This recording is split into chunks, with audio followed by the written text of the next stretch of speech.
किस तिथि को विश्व मानसिक स्वास्थ्य दिवस के रूप में मनाया गया? तो इसका उत्तर आपका हो जाएगा 10 अक्टूबर। किसे जम्मू कश्मीर का नया मुख्यमंत्री नियुक्त किया गया है? तो उमर अब्दुल्ला आपका राइट आंसर होगा। अभी हाल ही में कौन सा राज्य महिला उद्यमिता मंच WEP का पहला अध्याय पाने वाला राज्य बना? Good morning to all of you. Most important question of from GS cyclone.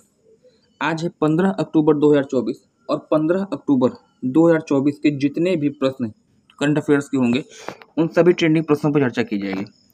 इस वीडियो का सॉल्यूशन PDF आपको टेलीग्राम से मिल जाता है। आप टेलीग्राम पे मुझे फॉलो करिए। इसके अलावा टेलीग्राम पर इस तरह के जितने भी वीडियो रहे हैं उन सभी का PDF आपको एक साथ मिल जाएगा। इस वीडियो को लास्ट तक देखिएगा। इस वीडियो के अंत में एक ट्रेंडिंग प्रश्न पूछूंगा, उस प्रश्न की उत्तर मुझे आपको कमेंट सेक्शन में देना होगा। आइए शुभारंभ करते हैं आज के इस सेशन का। देखिए, प्रीवियस डे का रिवीजन लास्ट क्लास 14 अक्टूबर 2024 को हुई थी और 14 अक्टूबर 2024 से जितने भी वन लाइनर प्रश्न बने थे उनको देख लिया जाए। अभी हाल ही में किस तिथि को विश्व मानसिक स्वास्थ्य दिवस के रूप में मनाया गया? तो इसका उत्तर आपका हो जाएगा 10 अक्टूबर। किसे जम्मू कश्मीर का नया मुख्यमंत्री नियुक्त किया गया है? तो उमर अब्दुल्ला आपका राइट आंसर होगा।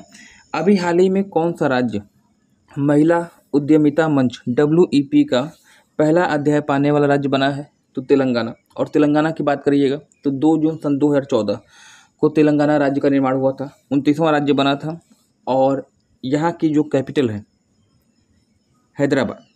अभी तेलंगाना ही वह राज्य है जिसने प्रत्येक वर्ष 17 सितंबर को प्रजापालन दिवस रूप में मनाने का निर्णय किया। 38वें राष्ट्रीय खेलों का आयोजन किस स्थान पर किया जाएगा या किस राज्य में किया जाएगा? तो इसका उत्तर आपका हो जाएगा उत्तराखंड। और उत्तराखंड की बात कर लीजिएगा तो 9 नवंबर सन 2000 को उत्तर प्रदेश से अलग हुआ था। प्रदेश का 27वां राज्य बना था। देहरादून यहाँ की कैपिटल। अभी हाल ही में भारतीय आयुर्वेद संस्थान ने किस क्रम का अपना स्थापना दिवस मनाया है? तो भारतीय आयुर्वेद संस्थान ने 7वें क्रम का जो है अपना स्थापना दिवस मनाया है। तो ये भी आपको ध्यान रखना होगा। किस इस्लामिक संगठन पर केंद्रीय गृह मंत्रालय के द्वारा प्रतिबंध लगाया गया? तो हिज्ब उत तहरीर। मोस्ट इंपॉर्टेंट होगा, ट्रिपल स्टार वाला क्वेश्चन है। केंद्रीय गृह मंत्रालय के द्वारा हिज्ब उत तहरीर को आतंकी संगठन घोषित करते हुए इस पर प्रतिबंध लगा दिया गया। सभी गतिविधियां की समाप्त कर दी गई। किस संगठन को वर्ष 2024 का शांति का नोबेल पुरस्कार प्रदान किया गया है? तो ये आपका है जापान का निहोन हिंडाक्यू संगठन। और निहोन हिंडाक्यू संगठन क्या है? तो हिबाकुस लोगों का ग्रुप है, समूह है, जो परमाणु ऊर्जा में या परमाणु युद्ध में जो बच गए थे उनका एक समूह है और ये लोगों को परमाणु युद्ध के खतरों के प्रति जो है आगाह करता है। अभी हाल ही में किसने विश्व की 8000 मीटर से अधिक ऊंची सभी पर्वत चोटियों पर चढ़ने का रिकॉर्ड बनाया है? सबसे कम उम्र के व्यक्ति बने हैं तो नीमा रिंजी शेरपा। और नीमा रिंजी शेरपा का संबंध किस देश से है? तो आप बताइएगा, नेपाल से। अभी हाल ही में केंद्र सरकार के द्वारा किस राज्य में राष्ट्रीय समुद्री विरासत परिषद की मंजूरी प्रदान की गई है? तो राष्ट्रीय समुद्री विरासत परिषद आपका Gujarat is the right answer हो जाएगा।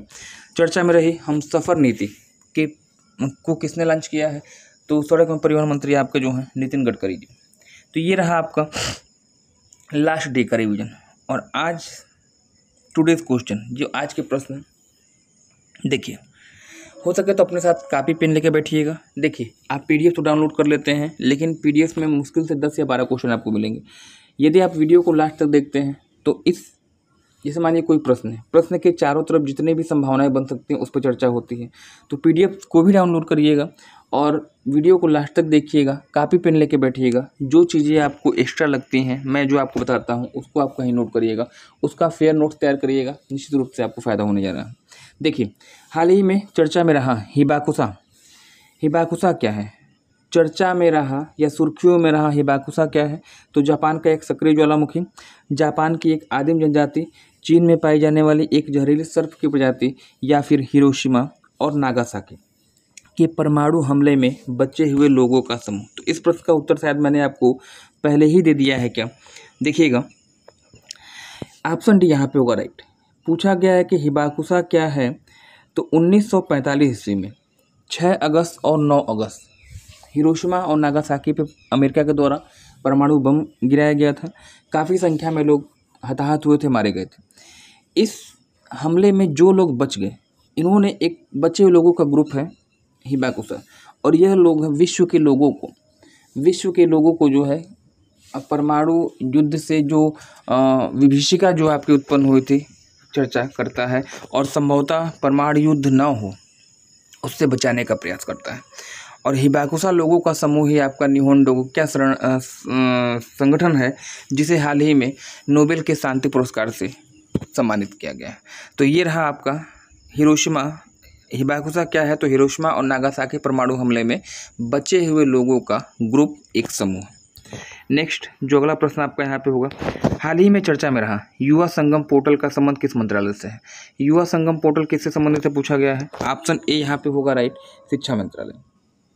और कमेंट सेक्शन में कमेंट करिएगा वर्तमान समय में केंद्रीय शिक्षा मंत्री कौन है, आप मुझे कमेंट करके बताएंगे। नेक्स्ट अगला प्रश्न जो आपका यहाँ पे है, अभी हाल ही में किस तिथि को विश्व प्रवासी पक्षी दिवस मनाया गया? NRI birthday. विश्व प्रवासी पक्षी दिवस कब मनाया गया? तो 10 अक्टूबर है, 11 अक्टूबर, 12 अक्टूबर या फिर 13 अक्टूबर। तो इसका जो राइट आंसर है अभी हाल ही में 12 अक्टूबर को, हाल ही में जो है आपका 12 अक्टूबर को विश्व पक्षी दिवस के रूप में मनाया गया था। तो 12 अक्टूबर इसका उत्तर राइट आपका हो जाएगा। अब 12 अक्टूबर को पक्षी दिवस भी मनाया गया, वर्ल्ड NRI बर्ड डे, और इसी 12 अक्टूबर को अर्थराइटिस डे भी मनाया गया। तो याद रखिएगा 12 अक्टूबर के लिए 2 दिवस याद रखिए, एक तो विश्व पक्षी दिवस या विश्व प्रवासी पक्षी दिवस, और एक याद रखिएगा वर्ल्ड अर्थराइटिस डे या विश्व गठिया दिवस, है ना। ये तो 12 अगस्त की बात हो गई। अब अगर हम बात कर लें 10 अक्टूबर की, तो 10 अक्टूबर को मैंने आपको बताया कि विश्व मानसिक स्वास्थ्य दिवस के रूप में मनाया गया। और 11 अक्टूबर की बात करिएगा तो 11 अक्टूबर को अंतर्राष्ट्रीय बालिका दिवस के रूप में मनाया गया। तो अक्टूबर महीने के जितने भी दिवस हैं वो आपको ध्यान रखने होंगे। 1 अक्टूबर को आपको बनाया गया था अंतर्राष्ट्रीय वृद्धजन दिवस, 2 अक्टूबर को अंतर्राष्ट्रीय अहिंसा दिवस मनाया गया, 3 अक्टूबर को जर्मन एकता दिवस मनाया गया, 4 अक्टूबर को विश्व पशु दिवस मनाया गया था, 5 अक्टूबर को विश्व शिक्षक दिवस मनाया गया, 7 अक्टूबर को विश्व कपास दिवस मनाया गया, 8 अक्टूबर को वायुसेना दिवस मनाया गया, ठीक है। 10 अक्टूबर को विश्व मानसिक स्वास्थ्य दिवस मनाया गया, 11 अक्टूबर को आपका बालिका दिवस मनाया गया। तो जितने भी दिवस अब तक मनाए गए ये मैंने आपको बता दिए। नेक्स्ट जो अगला प्रश्न आपका है, अभी हाल ही में किस स्थान पर हेरिटेज वॉक फेस्टिवल का आयोजन किया गया? किस स्थान पर हेरिटेज वॉक फेस्टिवल का आयोजन किया गया है? तो इस प्रश्न का जो सही उत्तर आपका होगा हेरिटेज वॉक फेस्टिवल जो आपका है ऑप्शन सी, भारत की राजधानी दिल्ली में इसका आयोजन किया गया था।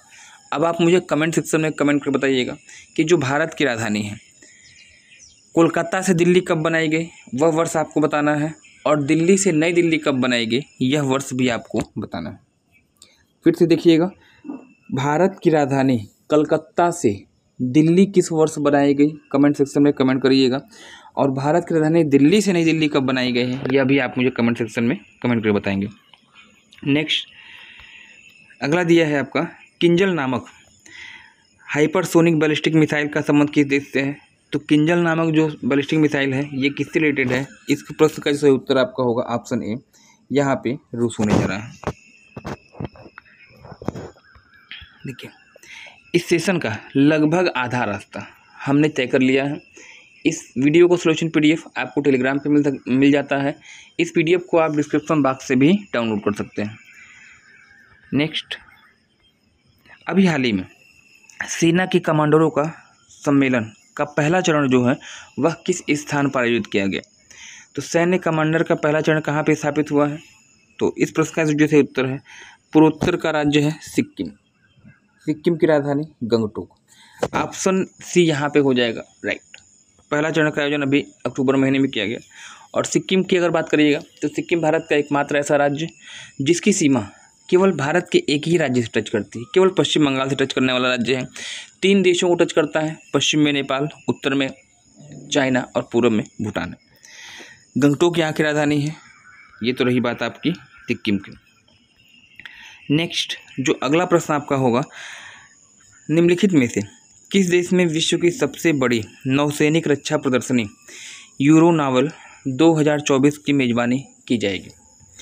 कहाँ पर विश्व की सबसे बड़ी नौसैनिक रक्षा प्रदर्शनी यूरो नावल 2024 की मेजबानी होगी?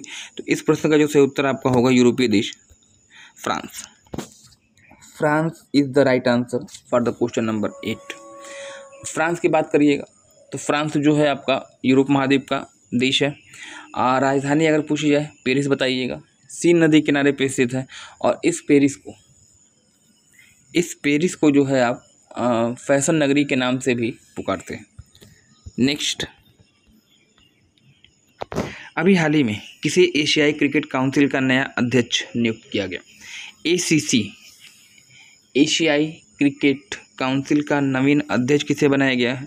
तो मोहसिन नकवी, अब्दुल्ला वारिस, शोएब अख्तर या फिर वसीम रजा। तो अभी हाल ही में ये हैं आपके मोहसिन